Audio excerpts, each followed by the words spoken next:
What's up, Raptors fans? Welcome to the Warriors Report. It's time to talk about the Raptors and their offseason. This is going to be your video for a Raptors offseason guide. And shout out to Bobby Marks, who did an ESPN video, which was surprising to see on the Raptors offseason. But I wanted to go a little bit more in depth, talking about some of the players that Raptors have going into free agency, whether they should bring those players back or not, and how much money they'll have to spend going into free agency. So if you're ready to watch this video, guys, make sure to hit the like button. If you want to hit the subscribe button as well, that'd be very much appreciated. Also, guys, for my Raptors giveaways, I have not heard from P-Tick and Joseph Senko for the first prize and the third prize winner. So if I don't hear from you guys in the next day or so, I'm going to have to do a redraw. So if you guys are ready to watch this video, guys, make sure to subscribe. It'd be very much appreciated. And with that being said, let's get into today's video. Now, taking a look at the Raptors roster for next season. So 2022-2023 season, the Raptors have about 11 players that are guaranteed coming into the roster next year, and they're committed about $114 million in total to that roster. And obviously for the NBA rosters, you have about 15 roster spots and two-way contracts as well, which gives you about 17 roster spots in total. But talking about the salary cap heading into next season, it is set at about $122 million. So the Raptors have not a lot of money to work with for heading into next season. Obviously, they do have the bird rights of Chris Boucher, who is a pending free agency, so heading into free agency. So if they do decide to re-sign him, they can technically go over the salary cap situation for bird rights, for those who may not be aware. Now let's talk about our first player. Now, Bonga, 22 years old. He made about $1.7 million. He's unrestricted free agent. Now, Bonga had himself a pretty decent G League season down with the Raptors 905. In about 28 minutes, he averaged 13.2 rebounds, shot the ball not really well, if we're being honest. I mean, for someone who's 6'8", I would expect the field goal percentage to be a little bit higher. He also didn't shoot the three-point ball well at all, but he also did rebound, which I like, and he did get some assists, which is surprisingly a part of his game I haven't really seen. So I'm excited about Bonga. I know a lot of people were saying just get rid of him. He's shown flashes of being a type of player much similar to Chris Boucher, but he's much younger. He's only 22 years old. I don't think it hurts the Raptors to bring him back on another one-year contract. Send him down to the G League. I don't think he's going to contribute to the Raptors anytime soon, but see how much he improves and monitor his improvement. And if he does not improve, you can just let him go next season. So Bonga is a player I definitely want the Raptors to bring into next season and just send him down to G League for developmental purposes. Now, moving on to player number 2 here, Chris Boucher is someone you absolutely have to bring back. 29 years old. He signed a 2-year contract. It's expiring. He's being paid about $7 million for those 2 years. And Chris Boucher obviously deserves the money. I think you need to pay him because, let's be honest with ourselves, in terms of bench scoring, the Raptors were ranked dead last in terms of point production. And Chris Boucher off the bench was really the only player who was averaging any sort of point production, but also just shooting the three-point ball as well, which obviously the Raptors are in dire need of. So I think it would be a real big mistake. And someone actually had compared this online to letting go Serge Ibaka. So I think you get rid of Chris Boucher, and if you lose Thaddeus Young, I'm not comparing the two players to those two players, but it's going to be a scenario very similar to how we had lost Serge Ibaka, and then of course Marc Gasol, who was an older free agent, much like Thaddeus Young, ends up signing elsewhere. So I think it's very, very important for the Raptors to bring back Chris Boucher. He's a vital part of being our sixth man off the bench, but just in terms of just being a tall defender, lanky defender, he's also just done a tremendous job in terms of rebounding as well. He had a really good season with the Raptors. I know his numbers were down from last season a little bit in terms of his point production, but also his three-point production as well. I think he'll get up there. He was really just trying to figure out his role in the first half of the season. He struggled mightily, and I think once the second half of the season hit, he really turned it around. He was rebounding a lot better. He understood Nurse's system a lot better. I know that's strange saying that because he's been in our system for some time, but I think just adjusting to that six-man role was a real challenge for Chris Boucher, and I think he'll have a better season in terms of not only point production, but also three-point percentage will get back to normal next season. So I think Chris Boucher, you absolutely have to bring him back next season because our bench is really lacking some sort of depth, and he is a big part of our Raptors roster. So definitely bring back Chris Boucher next season. Now let's move on to our other free agent here. And that is David Johnson. Now this one's a very interesting one because we didn't get to see David Johnson a lot. He's 21 years old. He's listed as a point guard. He's about 6'4", 203 pounds. He averaged not a lot of great numbers, if we're being honest with ourselves. He was the 47th pick, so I wasn't expecting a lot from David Johnson in terms of point production or any sort of production. He did show a few flashes with the Raptors when he did play again. He didn't play a lot with the Raptors, but in terms of his G League statistics, they don't really blow you out of the water. So he wasn't shooting the three-point ball exceptionally well. I mean, his field goal percentage was, let's be honest, it's not great. 40% isn't all that good at all. His free throw percentage is nice, but 11.5 rebounds, 3.2 rebounds, 2.5 assists isn't great numbers, considering that he's playing a decent amount of minutes down in the G League. So I'm on the fence of this one, guys. Honestly, again, I haven't seen too much of him. I think he has the potential down the road, not currently, maybe in about 2 years to be a decent bench piece for the Raptors, maybe 3 years depending on how his development goes. But at the time being, just because our Raptors roster is so limited, you only have about 4 spots on the Raptors roster. And don't forget, we do have to add a second round pick as well, who is going to be signed to a 2-way contract. So I hate saying this because I love developing players, and obviously the Raptors have a great developmental system. David Johnson, unfortunately, is a player I'd probably look to move on from. I know he's listed at 6'4", so he doesn't exactly fit in our needs of being that 6'8", 6'9" guy, but also because he isn't exactly known for his shooting. It was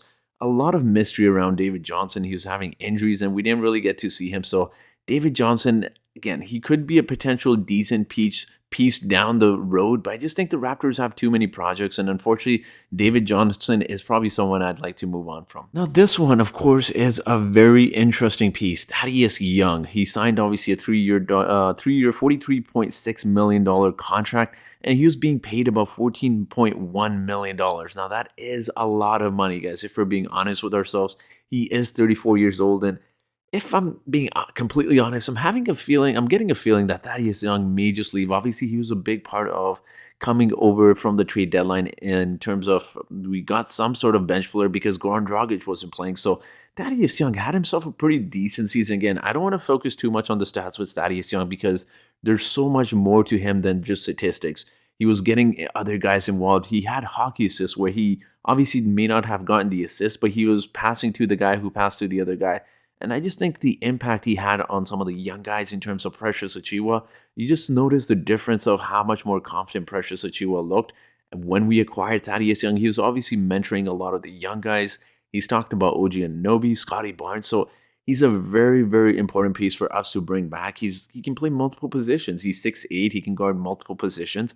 He can run. He can defend well. He's a good passer. He's a smart, high IQ player who I'd absolutely love for the Raptors to have back. He may cost a lot, though. That's the only issue I could see bringing Thaddeus Young back. Like, you don't want to, let's be honest, as much as I like him, I probably wouldn't sign him to a 3-year contract because you don't want to be paying him until he's 36 years old. So I think somewhere around the 2-year contract, it's really hard to put a figure in terms of money. I think it's hard to really decide how much you should pay Thaddeus Young. I don't think $14 million personally is a bit too much. Maybe a 2-year, $22 million deal if he does take again. I'm getting a feeling maybe he just goes elsewhere during the offseason.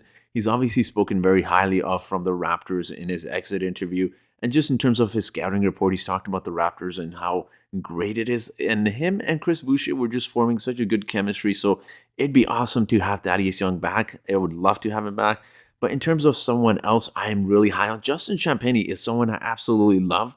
And I think he could be a really surprise player for the Raptors bench next season. He's only 22 years old, or I should say only 20 years old. He's listed as a forward. Now, Justin Champagnie had himself an amazing season down in the G League. He's listed at 6'6", which is good because we do need a little bit size. We can play him at the shooting guard position, also at the small forward position as well. But he had a good season down in the G League, averaged about 21.1 points, shot the ball really well, all things considering. 48.9% is really good.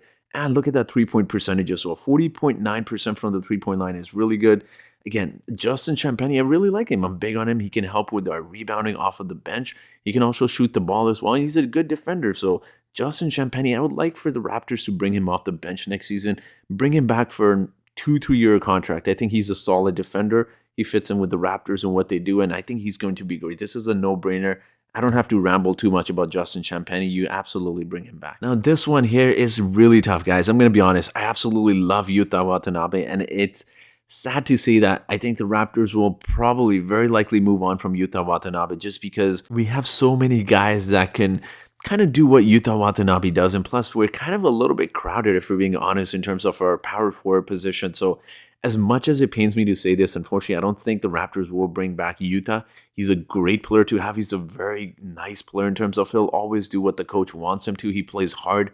He plays good defense as well. And honestly, when you think about Yuta, if he had a really decent offensive game, he would be absolutely a player that any team around the NBA would love to have. He's a great defender. He's a tall defender. And Yuta Watanabe, I mean, he can hit jump shots. He can attack the basket. He can shoot three-point balls. He's just not very consistent at it, which is why I think, unfortunately, the Raptors don't bring him back again. Best of luck to Yuta. I just don't see him coming back with the Raptors. I would love for him to have Yuta back, but just again, because the Raptors have limited roster spots, I just don't see the Raptors bringing him back. Now, Svi Mykhailiuk, this one's a little bit tricky because he does have a player option. I think he will take that player option because may not be a huge market for Svi out there. Let's be honest, unless he plans on playing with someone like a bottom feeder at the East or the West, I don't see a lot of teams pursuing Svi Mykhailiuk. So I think he does take the player option. I know a lot of people aren't happy with him, but guys, let's be honest. If we're not paying Svi Mykhailiuk, he's going to be paid $1.8 million, guys. Let's be honest. For someone who is listed at 6'7", who can shoot, he can hit jump shots, he can attack the basket as well. And honestly, his passing is a little bit underrated. I know we didn't really get to see that much of it, but you're not going to get anyone better than him for $1.8 million. Let's be honest. He's going to be our 13, 14, 15 player off the bench. And hopefully he can find his three-point shot because I really do believe he can, and I think he could be a decent piece off the bench. Again, I don't expect him to be in the rotation, but he could be that 10th, 11th guy off the bench, and I think he'll improve his three-point shot.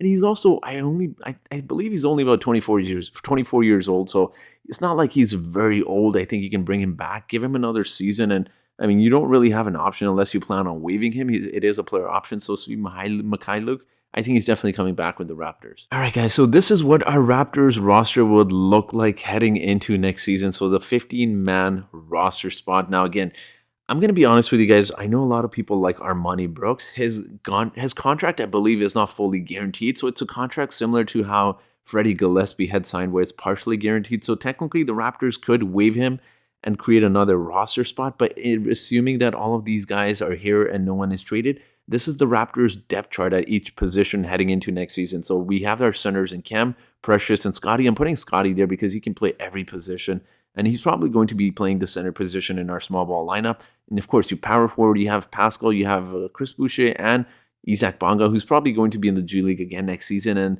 small forwards is really nice. I like this because you got OG Anunoby, Thaddeus Young, who's a solid bench piece. You got Justin Champagnie, who you can technically play at the shooting guard position as well. And then at the shooting guard position, you have Gary Trent Jr., Svi Mykhailiuk, and Armoni Brooks. Now, again, this is no disrespect to Armoni Brooks. I just think if you waive him, you should definitely try and sign at the very least, one shooter. I know we need a center as well. Now, I'll talk about that in just a moment. And our point guard situation, obviously, you got Fred VanVleet. And I'm personally really hoping for some internal development from Malachi Flynn and Delano Banton. Obviously, Delano looked great in his rookie season. He didn't really get a lot of minutes in his second half of the season, but I think he's going to take big strides. Malachi Flynn, I'm expecting him to have a huge comeback season. I know people were hating on him. I'm big on Malachi Flynn. He's like a lesser Fred VanVleet. So again, we'll wait and see what happens in terms of the Raptors roster constructions, and we draft one player who's going to be signed to a two-way contract. And we have about one more roster spot after that. In terms of the center, now I know the Raptors need a legitimate center. I think, to be honest, I really do like Cam Boucher. I think his impact goes beyond statistics, but it wouldn't make sense for the Raptors to acquire another center for this reason and this reason alone. Guys, hear me out, because your starting lineup is going to be Scotty Barnes, Pascal Siakam, OG Anunoby, Gary Trent Jr., Fred VanVleet, and then you have Cam Boucher and Precious, who, you rotate in your center position. So you sign another center, you're not going to have a lot of room in terms of being able to play that center. So as much as I like Cam Boucher, I think the best scenario for the Raptors, if they want to try and acquire a bigger center, is probably try and trade Cam Boucher for someone like a Naz Reid in the offseason. Again, I don't want to jump too much into free agency and different names, but we'll wait and see what happens. But I just think a bigger center would definitely help the Raptors. Just have him come off the bench. Precious Achiuwa obviously is going to be our seventh man off the bench. And honestly speaking, guys, when you take a look at the bench, it doesn't look all that bad when you take into consideration you got Precious Achiuwa, you got Chris Boucher, Thaddeus Young, who I'm really hoping comes back.